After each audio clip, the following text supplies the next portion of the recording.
नमस्कार दोस्तों। स्वागत है आपका केटी वॉइस स्टोरीज चैनल में। दोस्तों, आज की कहानी है माँ का आत्मसम्मान। सुबह का चाय नाश्ता निपटा कर थकी हारी सुधा जी अभी बेड पर ही लेटी हुई थी कि सामने पति की तस्वीर को देखकर सोचने लगी। आज 5 साल हो गए आपको गए हुए, और जैसे कल का ही दिन लगता है जब हम सब लोग आपस में एक साथ बैठकर हंसी ठिठोली किया करते थे। सोचकर ही उनकी आंखों की नमी से उनकी आंखें धुंधलाती चली गई। अच्छे भले तो बैठे थे, अचानक से कहने लगे, दम घुटता जा रहा है, हॉस्पिटल ले चलो। गाड़ी में ले जाते वक्त भी मेरा हाथ कसकर पकड़ा था उन्होंने। शायद उन्हें पहले ही महसूस हो गया था कि हम दोनों का साथ छूटने वाला है, और आखिर वही हुआ जिसका डर था। हॉस्पिटल पहुंचने से पहले ही उनके हाथ की पकड़ ढीली हो गई और उनकी सांसें रुक गई। हार्ट अटैक आया था और चले गए मुझे छोड़कर। सुधा जी के हृदय की वेदना आंसुओं के जरिए बाहर आने लगी। वह लगातार उनकी तस्वीर को निहारते हुए अतीत के गलियारों में भटकने लगी। तभी उनका इकलौता बेटा संजीव आया, और उसके आने की आवाज से सुधा जी वापस वर्तमान में पहुंच गई। तभी उनका बेटा संजीव गहरी सांस लेते हुए बोला, माँ, आज बहुत थकावट हो गई है। दरअसल मेरा ऑफिस बहुत दूर है ना, इसलिए आने जाने में ही रोज 2 घंटे बर्बाद हो जाते हैं। फिर कुछ देर रुककर संजीव बोला, वो क्या है ना माँ, मैं सोच रहा हूँ कि ऑफिस के पास ही एक घर ले लूं। अपने बेटे की ये बात सुनकर सुधा जी एक हल्की मुस्कुराहट के साथ सहज भाव से बोली, तुम जैसा ठीक समझो बेटा, मुझे इस बात से कोई एतराज नहीं है। फिर संजीव ने उत्सुकता के साथ कहा, तो माँ, मैंने एक मकान देखा है, लेकिन लेकिन क्या बेटा, कोई परेशानी है क्या? सुधा जी ने पूछा। तो संजीव चेहरे पर उदासी लिए कहने लगा, हाँ माँ, 10 लाख रुपए कम पड़ रहे हैं। कुछ समझ नहीं आ रहा, इतना पैसा कहाँ से लाऊं? इतने में संजीव की पत्नी अनीता तुरंत अपने कमरे से बाहर आई और बोली, अरे, तो क्या हुआ? माँ जी की जो एफडी पड़ी है वही तुड़वा कर पैसों का इंतजाम कर लेते हैं। कोई बात नहीं बेटा, एफडी तो जरूरत में काम आने के लिए ही बनवाई जाती है, सुधा जी ने कहा। तो अपनी माँ की बात सुनकर संजीव और उसकी पत्नी अनीता के चेहरे पर मुस्कान आ गई। कुछ दिनों के बाद संजीव एक मिठाई का डिब्बा घर लेकर आया और चेहरे पर खुशी लिए बोला, माँ, अनीता, यह लो, मुंह मीठा करो। जिस फ्लैट की मैं बात कर रहा था, मैंने वह फ्लैट खरीद लिया है। हम 1 महीने बाद ही शिफ्ट कर रहे हैं। इस पर सुधा जी प्रसन्नता के साथ बोली, तो ठीक है बेटा, सारा सामान तो लेकर जाना ही पड़ेगा। फिर इस मकान का क्या करना है? तुम एक काम करो, वहां शिफ्ट करने से पहले अपने इस मकान को बेचने पर लगा दो। अपनी सासू माँ की यह बात सुनकर अनीता तपाक से बोली, बेचना क्यों है माँ जी, आप तो रहेंगी ना यहाँ? यह सुनकर सुधा जी को तेज झटका लगा। मैं यहाँ अकेली? इतना कहकर सुधा जी अपने बेटे की तरफ देखने लगी। तभी संजीव बोला, हाँ माँ, अनीता ठीक कह रही है। दरअसल वहाँ फ्लैट्स बहुत महंगे हैं, इसलिए मैंने तो केवल 2 बेडरूम वाला घर खरीदा है। एक बेडरूम हमारा होगा और दूसरा बेडरूम तो मेहमानों के आने जाने के लिए भी चाहिए। इसलिए आपकी जगह तो वहाँ नहीं बन पाएगी, और फिर इतने बड़े खुले घर में आप यहाँ अकेली आराम से रहना, और आप वहाँ उस नए माहौल में जाकर करेंगी भी क्या?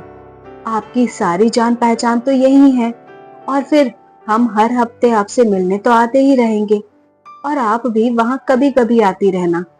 संजीव की बातें सुनकर अनीता और भी अधिक उत्साहित हो गई, लेकिन दूसरी ओर सुधा जी के पास तो जैसे शब्द ही खत्म हो गए थे। उसके बाद वह कुछ कहने लायक ही नहीं रही। थोड़ी देर तक अपने बेटे को एकटक देखती रह गई। फिर किसी तरह उन्होंने अपने आंसुओं को मन के किसी कोने में समेटा, और फिर एक फीकी सी मुस्कान के साथ सामान्य दिखने का नाटक करने लगी। लेकिन रह रहकर उनके मन में भयंकर तूफान उठ रहे थे।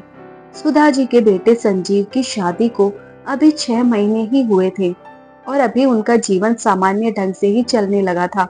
लेकिन कहीं न कहीं सुधा जी को महसूस होने लगा था कि उनकी बहू अनीता अलग रहना चाहती थी, अनीता ने कभी प्रत्यक्ष रूप से इस बारे में बात नहीं की थी, परंतु अनीता के हाव भाव और संजीव की बातों से सुधा जी समझ गई थी कि वे दोनों अलग रहना चाहते हैं, जबकि उन्होंने हमेशा अनीता को अपनी बेटी जैसा ही स्नेह दिया था।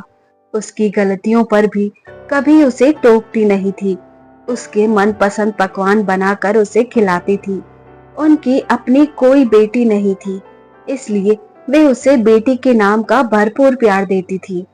महीने के अंदर ही संजीव और अनीता अपना सारा सामान लेकर नए फ्लैट में शिफ्ट हो गए। सुधा जी को आर्थिक रूप से कोई परेशानी नहीं थी। उनके पति सरकारी नौकरी पर उच्च पद के अधिकारी हुआ करते थे, तो उन्हें हर महीने पेंशन के रूप में भी अच्छी रकम मिल जाती थी। और फिर यह मकान भी 2 मंजिला था, तो ऊपर की मंजिल उन्होंने किराए पर चढ़ाई हुई थी। सारी धनराशि को मिलाकर सुधा जी का गुजारा आराम से चल सकता था, लेकिन बेटे बहू के जाने के बाद उनका अकेलापन अब उन्हें अंदर ही अंदर खाने लगा था। वैसे तो सुधा जी काफी हिम्मत वाली और शांत स्वभाव की महिला थी। इस सोसाइटी में वह 15 सालों से रह रही थी। अब तो उनकी अच्छी खासी जान पहचान भी हो गई थी, लेकिन वह अभी तक इस बात को स्वीकार नहीं कर पा रही थी कि उनका बेटा इतना स्वार्थी हो चुका था। बेटा बहू के छोड़कर जाने के कारण वह अंदर तक टूट चुकी थी। महीने की 1 तारीख आई तो उनकी किराएदार नेहा किराया देने के लिए आई। सुधा जी को आवाज लगाने लगी तो देखा दरवाजा खुला हुआ था। नेहा अंदर चली आई। अंदर आकर देखा तो सुधा जी बिल्कुल निढाल हालत में बेड पर लेटी हुई थी। उनके दिल का अकेलापन उनके चेहरे की गहराती लकीरों से साफ झलक रहा था। बालों में से सफेदी निकल आई थी। हमेशा बन ठन कर रहने वाली सुधा जी को आज इस तरह बेहाल अवस्था में देखकर नेहा का दिल भर आया और बोली, आंटी, आखिर हो क्या गया है आपको? ये आपने कैसी हालत कर दी है अपनी? इस पर सुधा जी बोली, बेटा, बिल्कुल अकेली हो गई हो ना, इसलिए बनने संवरने का दिल नहीं करता। अब तो ये हालत हो गई है कि खाना बनाने का भी दिल नहीं करता और ना ही कुछ खाने को। नेहा, अब तो मुझे लगता है कि जैसे बीमारियां ही शरीर को घेरने लगी हैं। नेहा बेहद खुश मिजाज स्वभाव वाली जिंदा दिल इंसान थी। 2 बेटों का पालन पोषण करते हुए भी वह अपने लिए समय निकाल लेती थी। नेहा जल्दी से अपने घर गई और सुधा जी के लिए खाना बनाकर ले आई। थोड़ी देर हालचाल बांटते हुए दोनों ने डाइनिंग टेबल पर बैठकर एक साथ खाना खाया। फिर सुधा जी को देखकर नेहा कहने लगी, आंटी, ऐसा तो नहीं चलेगा। मैं आपको ऐसी हालत में बिल्कुल नहीं देख सकती। एक काम करना, आप कल सुबह 6 बजे तैयार रहना। मैं रोज सुबह योगा क्लास में जाती हूँ। कल आपको भी स्कूटर पर बैठाकर ले जाऊंगी। और हाँ, कोई बहाना नहीं चलेगा। नेहा ने इतने अपनेपन से यह बात कही तो सुधा जी उसे मना ना कर सकी। उन्होंने योगा क्लास के लिए हामी भर दी। अब हर रोज सुबह सुधा जी नेहा के साथ योगा क्लास पर जाने लगी। योगा क्लास शुरू करने के बाद में सुधा जी चुस्त दुरुस्त रहने लगी। नेहा तो उन्हें ब्यूटी पार्लर भी लेकर जाना चाहती थी, लेकिन उसके कहने पर सुधा जी ने कहा, मेरा बेटा बहू मेरे बारे में क्या सोचेंगे, रिश्तेदार और समाज वाले क्या कहेंगे। इतना कहकर उन्होंने ब्यूटी पार्लर जाने से मना कर दिया। कुछ समय बाद सुधा जी की बहू अनीता ने एक बेटे को जन्म दिया। संजीव सुधा जी को कुछ दिन पहले ही अपने घर लेकर आ गया था। अनीता के माता पिता तो विदेश में अपने बेटे के पास ही रहते थे, लेकिन सुधा जी ने नवजात की देखभाल खूब अच्छे से की। अब उनका पोता 3 महीने का हो गया तो संजीव ने कहा, माँ, अब मुन्ना 3 महीने का हो गया है, अब मैं और अनीता उसे संभाल लेंगे। चलिए, मैं आपको आपके घर छोड़ देता हूँ। ऐसा कहकर उन्हें वापस छोड़ गया। अपने पोते को छोड़कर जाते हुए उनका दिल भारी हो रहा था। वे उसके साथ एक जुड़ाव महसूस करने लगी थी। अपने घर वापस आकर भी रह रहकर अपने पोते की किलकारियां उनके कानों में गूंजने लगती थी। कभी कोई त्योहार होता या कोई अन्य अवसर होता तो उनका बेटा आकर उन्हें ले जाता था और वह भी खुशी खुशी चली जाती थी। इसी बहाने अपने पोते से भी मिल लेती थी।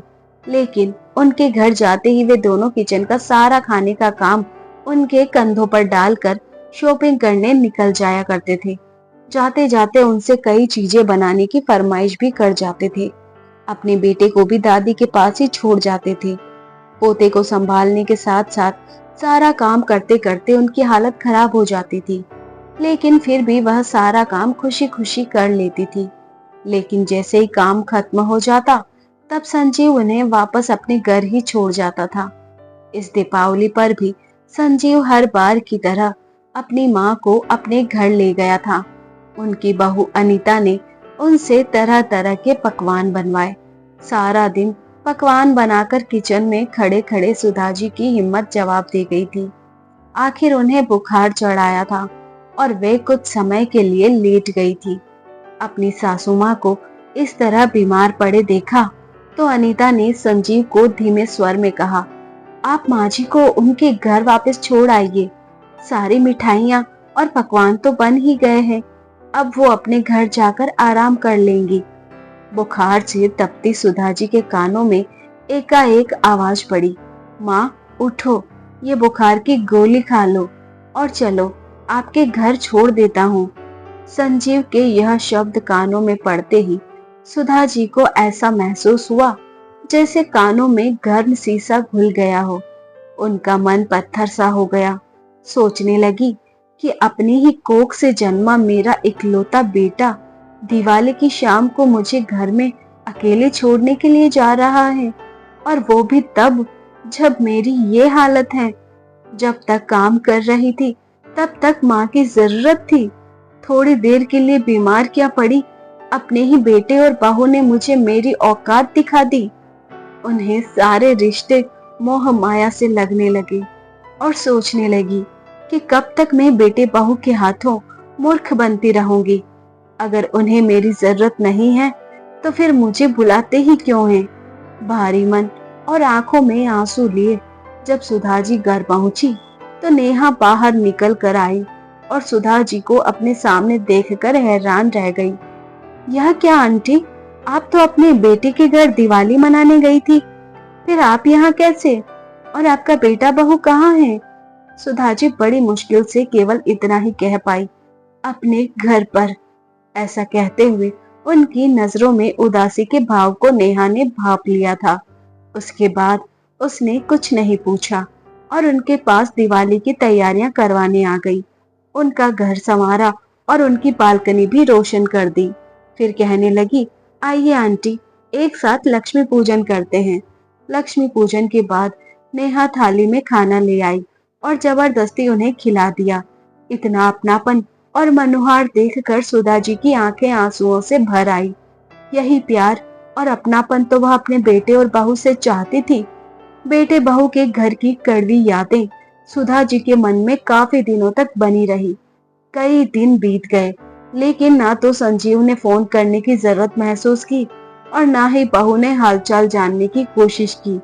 एक दिन शनिवार को सुधा जी ने अपने बेटे को फोन किया और उनसे मिलने की इच्छा जताई तो संजीव ने कहा, माँ आज मैं बिजी हूँ, हम लोग कल आ जाएंगे। अगले दिन रविवार को सुधा जी सुबह की पहली किरण के साथ ही उठ गई और जल्दी उठकर बड़े जोश के साथ अपने बच्चों के लिए खाना बनाने में जुट गई। अपने बेटे बहू और पोते से मिलने का उत्साह इतना था कि चुस्ती से सारा काम करने लगी और 2 ही घंटे में सब पकवान बनाकर रख दिए। लेकिन सुबह से शाम हो गई। सुधा जी उनके इंतजार में बैठी रही, लेकिन वह नहीं आए। सुधा जी मन ही मन सोचने लगी, कल भी बच्चों ने ना आने का बहाना बना दिया था और आज भी वादा करके अभी तक नहीं आए हैं। उनकी उदासी अब चरम सीमा पर थी। फिर एक उम्मीद के साथ उन्होंने एक नजर फोन पर डाली, यह सोचकर कि शायद बच्चों ने कोई फोन किया हो और यह ना उठा पाई हो। देखा तो एक भी फोन नहीं आया था। इतना भी समय नहीं है उनके पास कि अपनी माँ को याद ही कर ले। इस ख्याल से ही उनकी आंखें भर आई। कितनी अकेली हूं मैं, क्यों भगवान ने मुझे इतना अकेला कर दिया, कहते हुए सोफे पर बैठ गई और फूट फूट कर रो पड़ी। कुछ दिनों से वे उखड़ी उखड़ी सी रहने लगी थी। नेहा उनकी उदासी का कारण अच्छी तरह से जानती थी। एक दिन योगा क्लास में जाते हुए नेहा ने सुधा जी से कहा, आंटी, हमेशा एक जैसा जीवन जीने से बोरियत होने लगती है। क्या आपको नहीं लगता कि आपको जीवन में कुछ नया करना चाहिए, कुछ ऐसा करना चाहिए जो आपको सच्ची खुशी दे सके? नेहा की बात सुनकर सुधा जी बोली, क्या मतलब है तुम्हारा नेहा? आंटी, आप हम लोगों के साथ किटी क्यों नहीं ज्वाइन करती? हर महीने 2 बार सोसाइटी की सभी लेडीज की किट्टी पार्टी रहती है। उसमें हम जमकर मस्ती धमाल करते हैं और गपशप मारते हैं। आज शाम के लिए भी किट्टी प्लान की गई है। अरे नहीं बेटा, अब कुछ ऐसा करूंगी तो लोग कहेंगे बूढ़ी गोड़ी लाल लगाम। ऐसा कहते हुए सुधा जी ने नेहा की बात को टाल दिया। फिर नेहा बोली, आंटी, लोग क्या कहेंगे? यह सोचकर आप अपनी जिंदगी क्यों बर्बाद कर रही हैं? लोग जो कहते हैं उन्हें कहने दीजिए। आपका जो दिल करता है आप वह कीजिए ना। जब सुधा जी घर लौटी तो सोचने लगी कि नेहा ने जो कहा उसमें गलत तो कुछ भी नहीं है। सोचते सोचते आईने के सामने बैठ गई और स्वयं को आईने में देखकर सोचने लगी, यह कैसी हालत बना ली है मैंने अपनी। मैं तो ऐसी कभी ना थी। अचानक उनके मन में कुछ ख्याल आया और चेहरे पर एक मुस्कान आ गई। अपना पर्स उठाया और बाहर चल दी। करीब 2 घंटे बाद आत्मविश्वास भरी मुस्कान लिए घर लौटी और नेहा को फोन करके किटी ज्वाइन करने की इच्छा व्यक्त की। किटी पार्टी पर ले जाने के लिए नेहा जब सुधा जी के पास पहुंची तो उन्हें देखकर उसकी हैरानी का ठिकाना ना रहा। सुधा जी ने अपने बालों में हेयर कलर करवाया हुआ था और हमेशा हल्के रंग की कॉटन की साड़ी में रहने वाली सुधा जी आज बढ़िया सी सिल्क की साड़ी पहने हुए थी। गजब की सुंदर दिख रही थी आज सुधा जी। उन्हें देखते ही नेहा बोली, वाह आंटी, आप तो कमाल लग रही हो। यह हुई ना बात। नेहा के साथ सुधा जी ने भी किटी ज्वाइन कर ली। यूं तो सोसाइटी की सभी लेडीज के साथ सुधा जी की पहले भी बोलचाल थी, लेकिन अपने लिए स्पेशल समय निकालकर सबके साथ मिलना जुलना सुधा जी को सुहाने लगा था। कुछ ही समय में सुधा जी किटी पार्टी की रौनक बन गई। इसके साथ ही वे अपना भी पूरा ध्यान रखने लगी थी। अब वे खुश रहने लगी थी। उन्होंने जिंदगी को सही मायने में जीना शुरू कर दिया था। न्यू ईयर का सेलिब्रेशन नजदीक आ रहा था। उधर संजीव और अनीता आपस में बातें कर रहे थे। अनीता अपने पति से कहने लगी, सुनिए तो, अपने न्यू ईयर के लिए घर पर पार्टी तो रख ली है।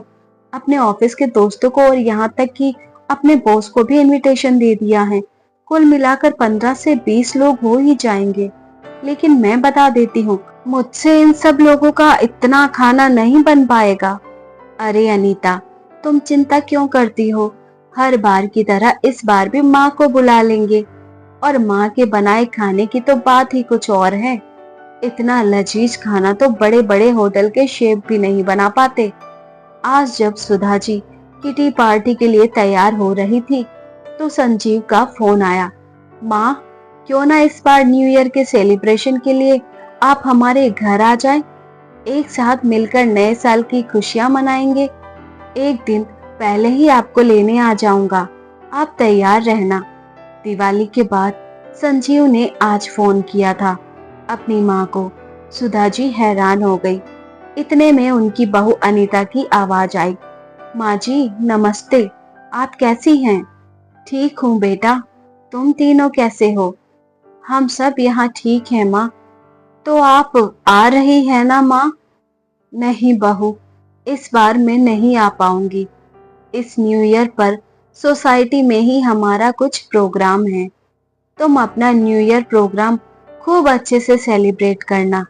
इतना कहकर उन्होंने फोन रख दिया। अपनी माँ से स्पष्ट सा जवाब पाकर अनीता और संजीव हैरान रह गए। बेटे और बहू के मुंह से मिश्री गुले शब्द सुनकर सुधा जी पहले ही समझ गई थी कि उनके बच्चों को उनकी याद क्यों आ रही है। हर बार की तरह इस बार भी उनका न्यू ईयर पार्टी का प्लान होगा। खाना बनाने के लिए इस नौकरानी की आवश्यकता महसूस हुई होगी। हैरान होकर सोचने लगी, अपनी ही माँ के साथ इतनी चालाकी और होशियारी, कैसे मेरे बच्चे इतने निर्मोही हो गए। किसी ने यह तक नहीं पूछा कि मैं कैसी हूँ, अकेले कैसे रह रही हूँ, मेरी तबीयत ठीक है या नहीं। उन्हें तो बस अपने ही प्रोग्राम से मतलब है।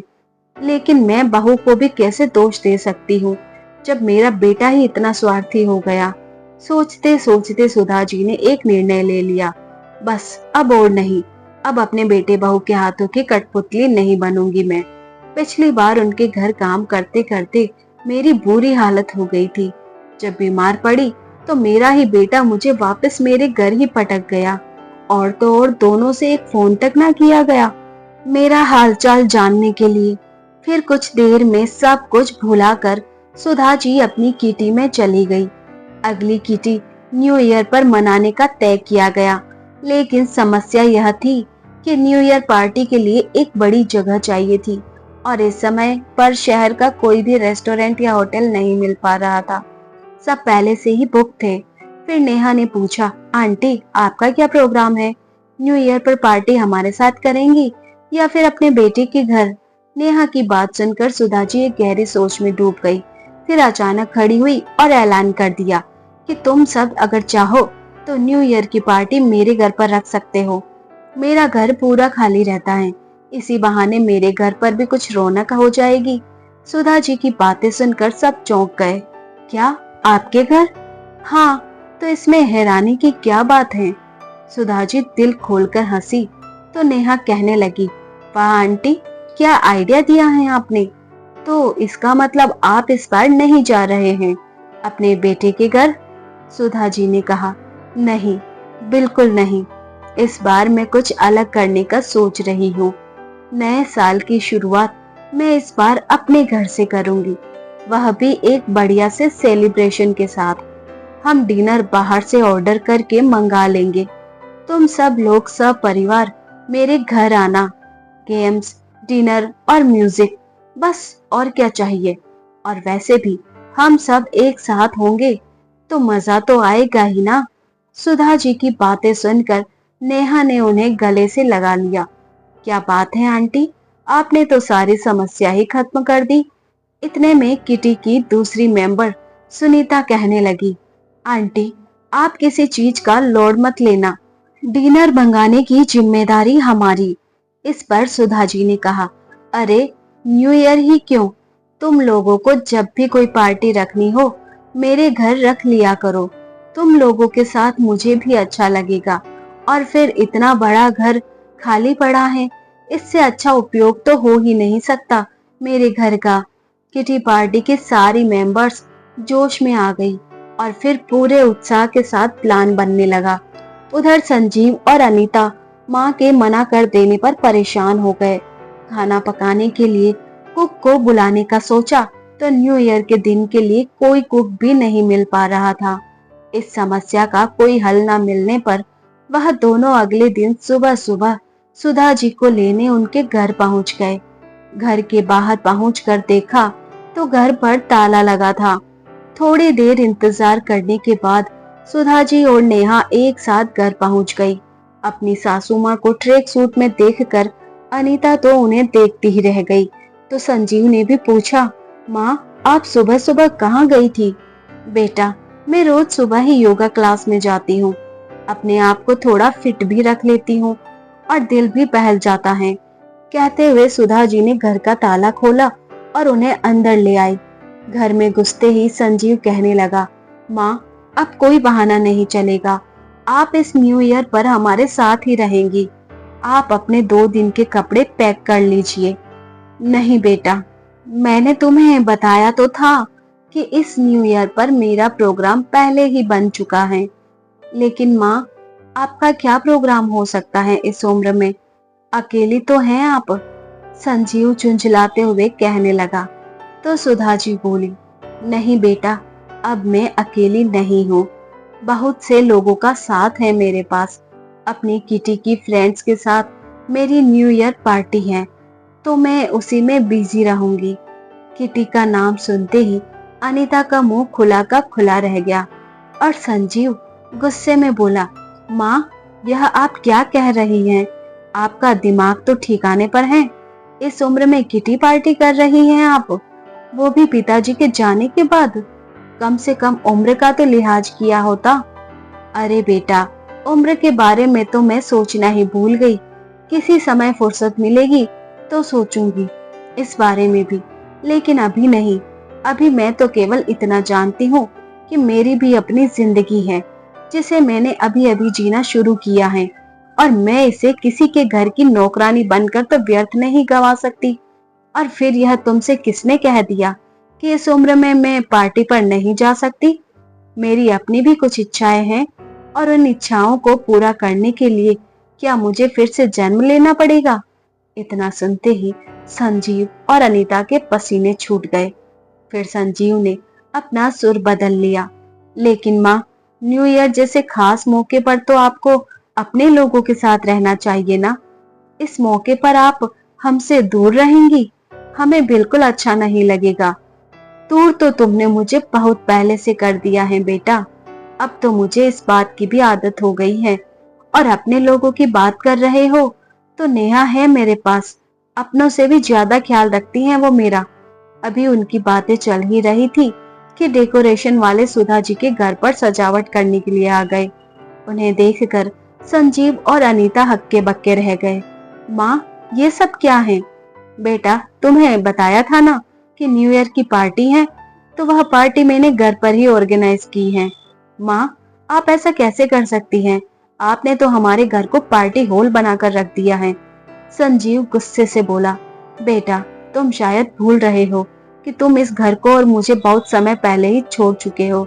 अब यह घर केवल मेरा है। मेरी जिंदगी पर और इस घर पर सिर्फ और सिर्फ मेरा हक है। इस घर में अब वही होगा जो मैं चाहूंगी। अब मैं तुम लोगों की कठपुतली बनने से इनकार करती हूँ। इतना कहते हुए सुधा जी पार्टी की डेकोरेशन और अन्य तैयारियों में व्यस्त हो गई। अपनी माँ से दो टूक जवाब सुनकर अनीता और संजीव के चेहरे का रंग उड़ गया। वे दोनों हैरानी से एक दूसरे को देखते रह गए। तो दोस्तों, ये थी हमारी आज की कहानी। उम्मीद करती हूँ पसंद आई होगी। ऐसी और कहानियां सुनने के लिए बने रहिए हमारे साथ। अपना प्यार और सपोर्ट दीजिए। चैनल पर नए हैं तो सब्सक्राइब कीजिए, साथ में बेल आइकन प्रेस कीजिए ताकि न्यू स्टोरीज का नोटिफिकेशन सबसे पहले आपको मिल सके। धन्यवाद।